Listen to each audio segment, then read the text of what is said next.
Bapak, Ibu, saudara-saudari, anak-anak, adik-adik, sahabat kenalan yang terkasih, kembali bersama dengan saya Hari Liong. Kita akan merenungkan bacaan Injil pada hari ini secara sederhana, Senin 8 Maret 2021. Bacaan Injil diambil dari Lukas bab 4 ayat 24 sampai dengan 30.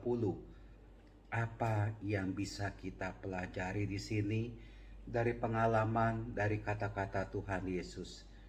Bapak, Ibu, saudara-saudari yang terkasih, Tuhan Yesus dari dalam bacaan Injil menerima sesuatu yang benar-benar kita pun sebagai manusia itu sedih kalau tidak mendapatkan hal ini. Dikatakan demikian, ketika Yesus datang ke Nazaret, ia berkata kepada umat di rumah ibadat, "Aku berkata kepadamu, sesungguhnya tidak ada nabi yang dihargai di tempat asalnya." Dihargai atau tidak dihargai. Menarik di sini adalah Tuhan Yesus tidak butuh penghargaan atau dirinya itu dihargai oleh orang lain. Ini juga mengajarkan kepada kita sekalian, ya sudah, dalam hidup ini adalah sesuatu yang biasa, sangat biasa. Karena dalam hidup ini begini, ada orang yang menghargai kita, tapi juga ada orang yang tidak menghargai kita. Ada orang yang menyukai kita, juga ada orang yang membenci kita. Ada orang yang memberi perhatian kepada kita, ada juga orang yang masa bodoh cuek kepada kita. Ada orang yang berbuat baik kepada saya, kepada kita, tapi juga ada orang yang tidak berbuat baik kepada saya, kepada kita sekalian.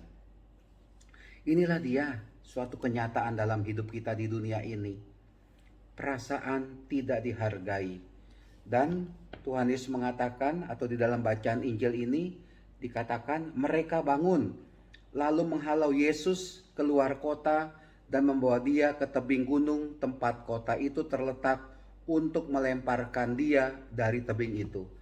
Saking tidak dihargainya Tuhan Yesus, maka Tuhan Yesus itu mau dibawa dan mau dilemparkan dari tebing tersebut supaya mati.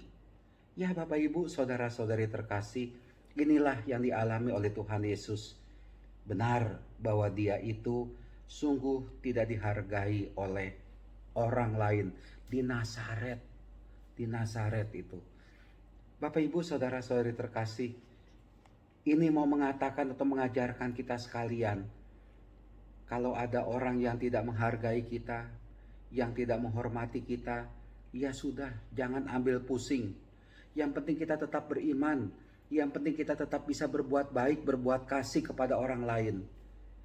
Kalau ada orang yang menyingkirkan kita, ada orang lain yang membicarakan kita, ada orang lain yang membuang kita, katakanlah, itu sesuatu yang biasa dalam kehidupan ini.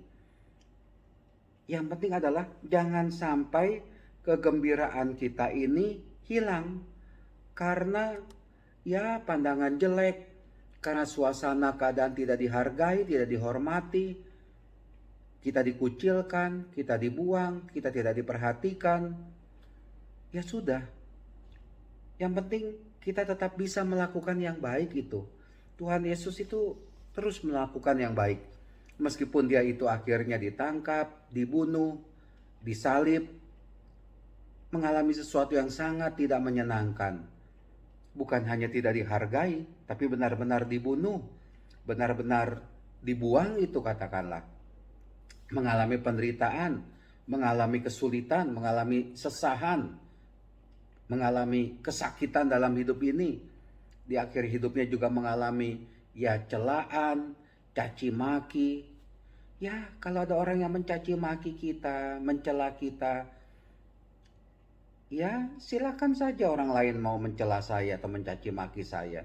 Toh itu juga tidak mempengaruhi kebahagiaan saya, juga tidak mempengaruhi iman saya kepada Tuhan, juga tidak mempengaruhi ya perbuatan baik yang saya lakukan kepada sesama, perbuatan kasih saya kepada sesama.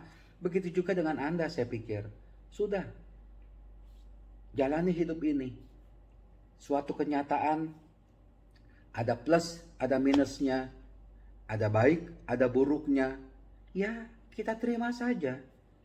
Yang penting kita ini jangan putus asa, jangan patah semangat, jangan merasa susah, jangan merasa hidup ini diri kita ini merasa hancur. Enggak. Ada orang yang memuji saya tetap bisa hidup. Ada orang yang mencaci maki saya tetap bisa hidup. Ada orang yang menyukai saya masih bisa makan nasi goreng. Ada orang yang membenci saya masih tetap bisa makan durian. Apa yang membuat saya susah? Enggak ada. Maka dari itu ya sudah. Yang penting bila ada katakanlah celaan atau tidak baik yang dilakukan oleh seseorang, orang lain kepada kita, ya jadikanlah itu sebagai alat untuk introspeksi diri lah. Melihat diri kita sendiri. Apa yang kurang, apa yang mesti kita perbaiki, apa yang mesti kita perbaharui dalam hidup kita ini. Di masa pertobatan ini prapaskah. Ya, suara-suara dari orang itu jangan dianggap sebagai pisau yang menikam kita sampai kita mati. Tapi biarlah semuanya itu menjadi bunga bagi kita yang menghiasi langkah kehidupan kita ini. Disitulah kita akan bahagia. Karena bisa melihat semuanya itu secara positif. Dan kita bisa memperkembangkan diri kita menuju lebih baik, lebih benar lagi. Tuhan memberkati, Tuhan melindungi Anda semua. Amin.